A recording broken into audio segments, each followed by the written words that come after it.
కాల్పుల కేసులో విక్రమ్ గౌడ్ ను పోలీసులు అరెస్ట్ చేశారు. కాసేపట్లో ఆయన్ను కోర్టుకు తరలించే అవకాశం ఉంది. దీంతో పోలీసు ఉన్నతాధికారులు భారీగా అపోలో ఆసుపత్రి వద్దకు చేరుకున్నారు. అటు విక్రమ్ ను పరామర్శించేందుకు కాంగ్రెస్ కార్యకర్తలు, నేతలు కూడా రావడంతో ఆసుపత్రి వద్ద టెన్షన్ వాతావరణం కనిపిస్తోంది. కాల్పుల కేసులో విక్రమ్ తో పాటు మరో 5గురిని అరెస్ట్ చేశారు పోలీసులు. తనపై తానే కాల్పులు జరుపుకుని హైడ్రామా ఆడిన విక్రమ్ గౌడ్ ను A1 నిందితుడిగా తేల్చారు. కాల్పుల కథ నడిపి సానుభూతి కోసం ప్రయత్నించిన విక్రమ్ గౌడ్ చుట్టూ ఉచ్చు బిగుస్తోంది. విక్రమ్ గౌడ్ గత చరిత్రను పోలీసులు తవ్వి తీస్తున్నారు. గతంలో తండ్రి ముఖేష్ గౌడ్ అధికారాన్ని అడ్డం పెట్టుకుని అరాచకాలకు పాల్పడ్డాడు విక్రమ్ గౌడ్. సెటిల్మెంట్లు, బెదిరింపులు, అక్రమంగా గన్మెన్లను నియమించుకోవడం, దాడుల వ్యవహారాల్లో ఇప్పటికే విక్రమ్ గౌడ్ పై 8 కేసులున్నాయి. తండ్రి మంత్రిగా ఉన్న సమయంలోనూ విక్రమ్ గౌడ్ ఎన్నో వివాదాల్లో చిక్కుకున్నారు. ఎస్ఐల బదిలీల వ్యవహారంలో డబ్బులు తీసుకున్నట్లు కూడా విక్రమ్ పై ఆరోపణలు వచ్చాయి. తాజాగా సుపారీ గ్యాంగ్ ను రంగంలోకి దించి తనపై తానే కాల్పులు జరుపుకుని క్రైమ్ స్టోరీకి తెరతీశారు విక్రమ్ గౌడ్.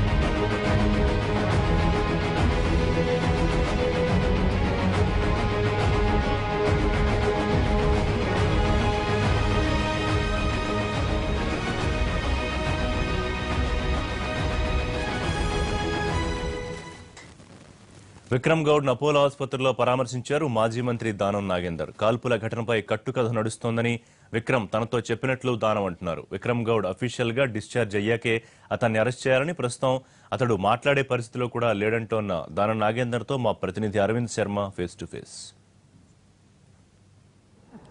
మాజీ మంత్రి ముఖేష్ గౌడ్ తో అత్యంత సన్నిహితుడిగా ఉన్న మాజీ మంత్రి దానం నాగేందర్ ఇప్పుడే విక్రమ్ గౌడ్ ను పరామర్శించారు. ఆయనతో మాట్లాడదాం. ఏం చెప్పాడు విక్రమ్ గౌడ్? విక్రమ్ గౌడ్ ఏం చెప్పాడంటే, నేను ఇచ్చిన సమాచారం మీదనే ఇప్పుడు ఎవరైతే అరెస్ట్ చేశారో వాళ్ళని అరెస్ట్ చేశారని చెప్పాడు. మరి ఏదో నేను రకరకాలుగా సంబంధాలు ఉన్నాయి, నాకు ఎన్నో కోట్ల అప్పులు ఉన్నాయని చెప్పి మీడియాలో కథనాలు వస్తున్నాయి. అవన్నీ కూడా అవాస్తవం అని చెప్పి ఆయన చెప్పడం జరిగింది. అదేవిధంగా ఎవరో ప్రొడ్యూసర్, ఒక డైరెక్టర్ ఎవరో వచ్చి కలిసిపోతే డ్రగ్స్తో సంబంధం ఉందని మీడియాలో వస్తుంది. నాకు చాలా బాధాకరంగా ఉంది, ఇలా వస్తుంది అని చెప్పి ఆయన బాధపడతా ఉన్నాడు. ఎందుకంటే పూర్తి సమాచారం లేకుండా మరి పోలీసు కూడా అలాంటి ఇన్ఫర్మేషన్స్ ఇవ్వద్దని మేము డిమాండ్ చేస్తాం. ఎందుకంటే ఒక వ్యక్తి హాస్పిటలైజ్ అయినప్పుడు ఆ వ్యక్తికి కొంతమంది వ్యతిరేకం ఉన్నా కూడా మానవతా దృక్పథంతో కలవడానికి వస్తారు.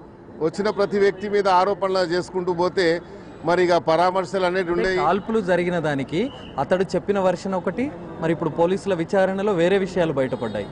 అతను చెప్పిన వర్షన్ ఏం చెప్పింది పోలీసు దాంట్లో ఏం బయట లేదు.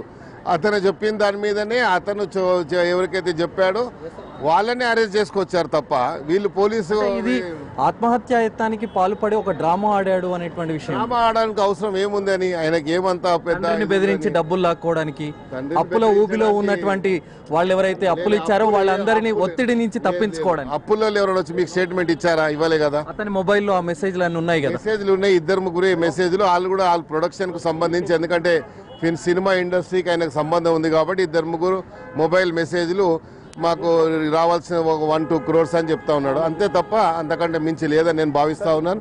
ఎందుకంటే ఒక వ్యక్తి ఒక ఇష్యూ వచ్చిన తర్వాత దాని మీద ఒక రకమైనటువంటి ప్రచారం జరిగితే మనిషి డిమారలైజ్ అయ్యేటువంటి అవకాశం ఉంటుంది. కాబట్టి టెక్నికల్ ఎవిడెన్స్ తోటే ప్రూవ్ చేశారు. మధ్యాహ్నం 3 గంటలకు కూడా ఎవిడెన్స్ అనేది పోలీసు వాళ్ళు ఇప్పటిదాకా స్వీకరించినట్టు సమాచారం వేరే. రేపు అన్ని కోర్టులో తేలుతాయి కదా. ఎవరైతే అరెస్ట్ అయిన వ్యక్తులు వాళ్ళ స్టేట్మెంట్ ఇవ్వాలి కదా. వాళ్ళ స్టేట్మెంట్ ఇంకా రాలే కదా బయటికి. ఆ అరెస్ట్ చేశామని ప్రకటించారు. అరెస్ట్ చేశామని చెప్పారు. 5 మందినో 10 మందినో 9 మందినో అంటున్నారు. విక్రమ్ గౌడ్ కూడా అరెస్ట్ చేశామని అరెస్ట్ చేశారు. నేను కూడా చెప్పాను, అరెస్ట్ చేసినట్టు చూపిస్తున్నారు వాళ్ళు.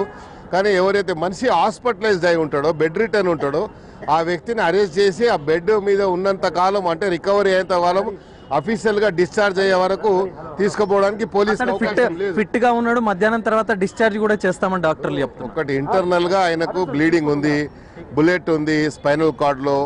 అవన్నీ ఉన్నప్పుడు ఆయన ఫిట్ ఉండని చెప్పి పోలీసు వాళ్ళు కాదు, అది నిర్ణయించాల్సి, డాక్టర్ నిర్ణయించాలి. ఆయన తీసుకెళ్తే ఎక్కడ పెట్టాలి, మళ్ళీ తీసుకెళ్లి హాస్పిటల్లో పెట్టాలి కదా. ఇక్కడ ఫెసిలిటీస్ ఎక్కువ ఉన్నాయి. ఇక్కడ డాక్టర్స్ ఎవరైతే ట్రీట్మెంట్ ఇచ్చారో వారికి పూర్తి అవగాహన ఉంది. ఆ బుల్లెట్ ఇంజరీస్ ఎక్కడ జరిగినాయి, దానికి కావాల్సినటువంటి ప్రికాషన్స్ ఏం తీసుకోవాలి. పోలీసుల వర్షన్ తప్పు అన్నప్పుడు అతను ఎందుకు బయటికి రాలేదు? మరి ఎందుకు వాళ్ళ భార్య గాని తండ్రి గాని ఎందుకు చెప్పలేదు? వచ్చి చెప్పింది, ఏం చెప్పాలో చెప్పింది. జరిగినటువంటి సంఘటన నా భార్య కండ్ల కట్టినట్టుగా చెప్పింది. విక్రమ్ గౌడ్ వచ్చి మాట్లాడే పరిస్థితిలో ఆయన లేడు కాబట్టి మళ్ళీ ఆయన అలా అని మనం ఇబ్బంది పెట్టడం కరెక్ట్గా. మరి మొత్తానికి ముఖేష్ గౌడ్ కొడుకు కుమారుడు విక్రమ్ గౌడ్ చెప్పిన దాని అంశానికి సంబంధించి మరి అతను అరెస్ట్ అయితే చేశారు. కానీ మరి అతన్ని పరామర్శించడానికి వచ్చినటువంటి దానం నాగేందర్తో ఇవన్నీ కట్టుకథలు అని అతను చెప్పినట్టు దానం నాగేందర్ చెప్తున్నాడు. కాబట్టి మరి అతన్ని అరెస్ట్ చేశారు. ఇవాళ మధ్యాహ్నం తర్వాత అతను డిశ్చార్జ్ అయితే నేరుగా అతన్ని విక్రమ్ గౌడ్ను కోర్టుకు తీసుకువెళ్లే అవకాశం మనకు కనిపిస్తుంది. కెమెరామెన్ నర్సింగ్తో అరవింద్ శర్మ, ఎన్టీవీ, హైదరాబాద్.